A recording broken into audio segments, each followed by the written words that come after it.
Hi HR Nation, it's Chris Rainey. Welcome to HR Leaders, the show where we interview today's most successful and innovative HR leaders. Today we have a special guest. We're lucky enough to be joined by William Tincup. William is a writer, speaker, investor, an advisor and president at RecruitingDaily. William, welcome to the show. Absolutely. Thanks, Chris, for having me. I'm excited to be here and kind of can't wait to get right into it. Fantastic. Well, for the small number of members that don't know who you are already, fill in the gaps. Tell HR Nation a little bit more about yourself and your journey in the world of HR. Sure. I came up kind of in a non-traditional role and fell in love with HR and in kind of a way that a lot of people here in America don't. I came up through marketing. So I came up through marketing and my own ad agency that focused on the vendors that sold to HR. Oh, right. And so, you know, the Workdays and SAPs and the Oracles of the world and all the staffing agencies. And so we essentially repped those people into recruiting and HR, and I fell in love with HR. And in a part of that, over that 10 years that I owned the ad agency, I did all the HR. So I did all the recruiting, I ran payroll, I found myself doing HR, you know, components of HR, and falling in love with the HR practitioner. After that, I sold my equity in that. Then I opened up a consulting firm, user adoption for HR software, again, dealing mostly with HR professionals. Then John Sumser and I built a market research firm called Key Interval, kind of like a Gartner, and is an analyst shop, analyzing the HR experience, specifically around user adoption and implementation of software, etc. And most recently, in the last 2 years, I've moved over to a media company, which is RecruitingDaily, is a content play for all people hiring. So staffing, executive search, third party, RPO, MSP, corporate, however you hire people. So we do content events over there. And but I've always focused on the intersection of HR and technology. I'm curious about technology, and because I used to help market, I used to do a lot of demos, and through that career, that's kind of been from 4 different vantage points. The audience has always been HR and recruiting. The people that I've made money from, if you will, my economic model has always been on the vendor side. So I've worked with, I think at this point, it's over 1,200 vendors. So I know the vendor marketplace really well. Like if someone asked me, hey, behavioral interviews, for retailers, who do you got? Yeah. I probably have a short list of people that say, okay, here's the 5 people you should do a demo of. And so that's how I came up. But I'll tell you, in short, I love marketing, but marketing people at their core, when you do a lot of marketing over time, you can become a little cynical. Not everyone, and not everyone's become cynical or jaded or pessimistic, but you can be, as opposed to HR, who sees the darkness of an organization. They see everything. They're on the sexual harassment claims, the investigations. They know everyone's pay. They know all the dark crevices and all the things that are wrong with a company, and yet they still have hope. And so what I've fallen in love with, and why I love HR so much, is that these are people still at their core that have hope, even in spite of all of that darkness. Sure. So that's how I got into HR. And that's literally what they're signed up for. That's a daily occurrence in HR. So it does take a pretty special person to work in that environment. So where you are now at this point in your career, what would you say is your area of expertise then? So I go, even though I work for RecruitingDaily, and recruiting is, we tend to look at recruiting as the center of HR. So a lot of people, it's popular belief is that you should separate recruiting and HR and make recruiting closer to marketing, just take it out of HR. And I don't believe that. I actually believe in my heart that recruiting is the center of HR. And if you get recruiting right, everything else after is easier. And if you get recruiting wrong, everything after is harder. So succession and comp and performance and learning and training and all the other things that we have to do. I think if you hire the right people then that stuff, all of the critical things from onboarding on, all of those critical things are easier if you hire the right people. Mm-hmm. And if your hiring process is broken, if your hiring technologies are not integrated, broken, then all of those, let's just say you hire the wrong people. Your time to hire, your time to fill, your quality hire, all your metrics are scattered all over the floor. Then everything in HR becomes, in my opinion, becomes substantively harder because of the poor job in hiring. So I kind of that's the vantage point. If I look at recruiting not as separate, I look at it as we've got to get this right. Because if we get sourcing, candidate relationship, candidate experience, the ATS and compliance, and we get all that stuff right, and we have the right candidate flow, and we interview them in the right way, then all the other stuff, it's not like it's all those things become easy. That's not what I'm saying. I'm saying that I see what you mean. Right? There's just there's a knock-on effect, right? That's exactly right. A ripple in a pond. Mm-hmm. But I'd say I look at end-to-end technology. So I look at the sourcing technology on the front end of that process and outplacement technology on the back end of that process. Mm-hmm. Because a human being can only have 3 relationships with a company. You're either a candidate, an employee, or alumni. That's it. So in those experiences, the candidate experience, the employee experience, the alumni experience, there's technologies that can be brought to bear that make those experiences better. So what's one thing around recruitment you think HR leaders don't know or perhaps should be paying more attention to? Well, it's going to be easier to think of it this way. So we all have customers. Okay, so if we put on our customer hat for just a moment and think of all the time, money, and energy our company has invested, the millions, if not billions of dollars that have been invested in the customer experience. What we want the customer to feel, smell, think, hear, et cetera, all the senses. Pointing all of that towards those candidates, employees, and alumni. So all of the either technology or the process, but even just being thoughtful. And so much of like the popular concept of candidate experience really kind of boils down to being a good human. Like it's not it's not complex. Underrated. It's not complex. And it's almost like you take all the world religions, and combine them in one and say, okay, just be a nice person. Okay, like if you're just a nice person, that's at least half of it. So I think if for HR, we don't need to we don't need to church it up or sex it up in any way. We just look at those different, candidates, employees, alumni, and say, what can we do to make their experience better? Mm-hmm. And that becomes both process, people, and product, the 3 Ps.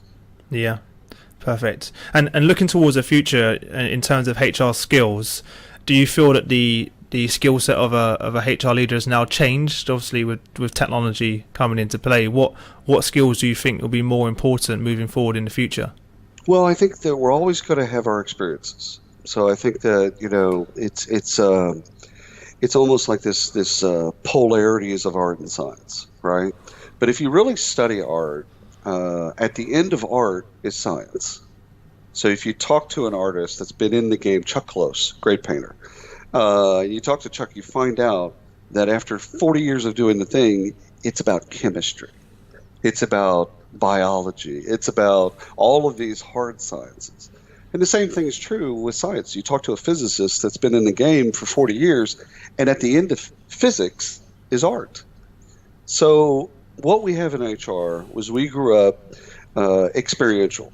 We have experiences. We have a gut. We have our feelings. We have our truths as we see them, as we felt them, as we've heard them and learned them, etc. Now what we're being asked to do is to balance those things, not to replace, but to balance those things with data. Mm-hmm. And so, you have the rest of the organization that's making 80% of the decisions based on data. Not all. So finance, accounting, ops, sales, marketing, go around the wheel. Everyone else is making decisions based on data, data-driven decisions. That is what our future entails, is how do we make data-driven decisions and balance that out with the experiential. So it's a balancing of science and art for us, where we've been leaning really heavily for the last 50 years on art. And that's okay. That's actually, there's nothing wrong with that. Yeah. Let's not try to avoid that. That's okay. Because it's also, that's what we have those things.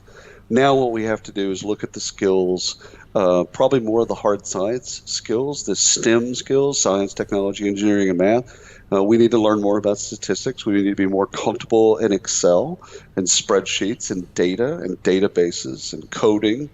And so the future is more on the sciences side to bring that back and to where we can really understand data, both where it originates, how to read it, how to understand it, what to do with it, and then to balance that against our own experiences. Because the data is never going to tell you exactly what to do. No. It's going to give you an idea of what's going on and some potential recommendations. So we never should aspire to get the human out of human resources. Supporting the art, right? That's all it is. That's it. That's all it is. And so when I coach HR pros, I typically say, first of all, everything that you've learned till now, you're not going to lose any of that. But what we need to add to the arrows in the quiver, if you will, we need to add some other skills that are more hard science. You need to be comfortable with statistics, comfortable saying things like a standard deviation, or using an Excel spreadsheet and talking about pivot tables, and talking about how databases are built and metrics in a way that our peers are already doing. So marketing went through this 20 years ago. Yeah. And so I still, because I did a bunch of internships with ad agencies, I still remember an era where advertising was about art. Yeah, so it's so funny how, and as soon as you said about marketing going through it, I can immediately see that now, but I never thought about it before, about what traditional marketing to where we are now, where it's all about data. You can't find, here in America, you can't find a decent marketer that understands art. And that's crazy to think about, isn't it? That's right. So I think that's some of our future. If we were to say 20 years from now, it might be hard to find an HR manager, someone young in their career, that is as empathetic as our HR leaders are today. It's going to be more science, and that's a pendulum, right? That's just going to be a pendulum that swings out and it'll swing back. But ultimately, this is on us. We need to learn, and we need to embrace that learning and say, you know what? Everyone else has learned this. Sales has been through this. Ops, finance, everybody's been through this. It's our turn. Okay, we need to now start to embrace technology and math and science, and not run from it, but embrace it and say, hey, it's not going to be perfect, but neither are our experiences.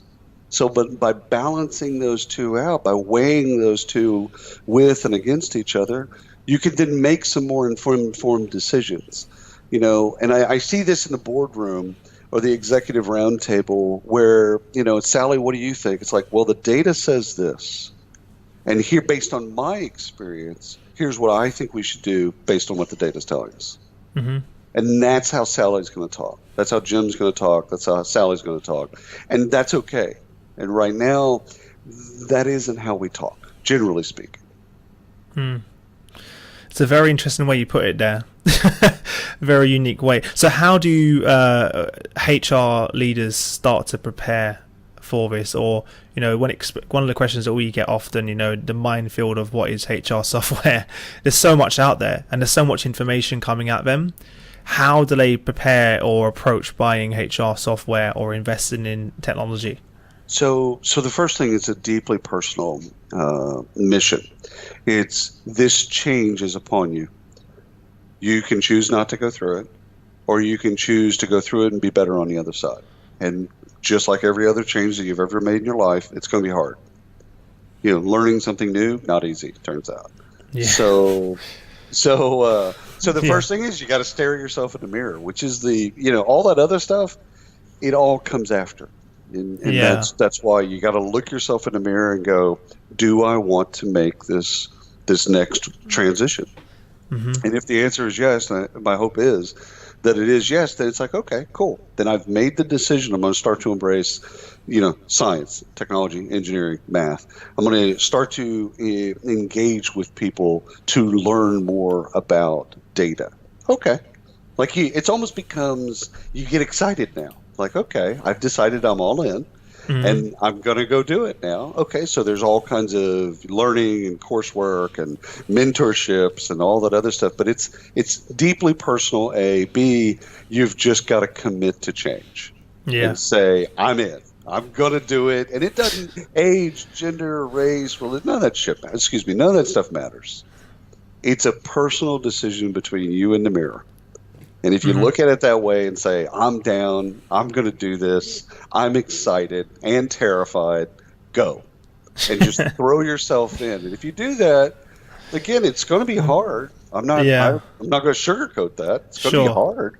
But you can envision yourself on the other side of that saying those things based on what the data is telling us, based on my substantive experience. Here's what I think we should do. And that's a better way today to make decisions. Go ahead. No, definitely. So once they've reached that conclusion, obviously it's a big step. What conversations should they be having internally with internal stakeholders around HR tech? Change every person that you interact with. So now it becomes a part of your philosophy that you, this is a downward at your peer group and superior, that don't just bring me your thoughts or your ideas. Bring me data that supports what we should do. And it won't be perfect. Like people will, when you interact with them, because they're mostly interacting with you with what they saw, what they thought, what they felt, thoughts. Very emotional and not grounded in any type of data or science. So now you're actually going to change the game for everyone that works with you and around you. And that's a good thing, because that's going to also help you sort out who's in it for the long haul with you as you go through this change.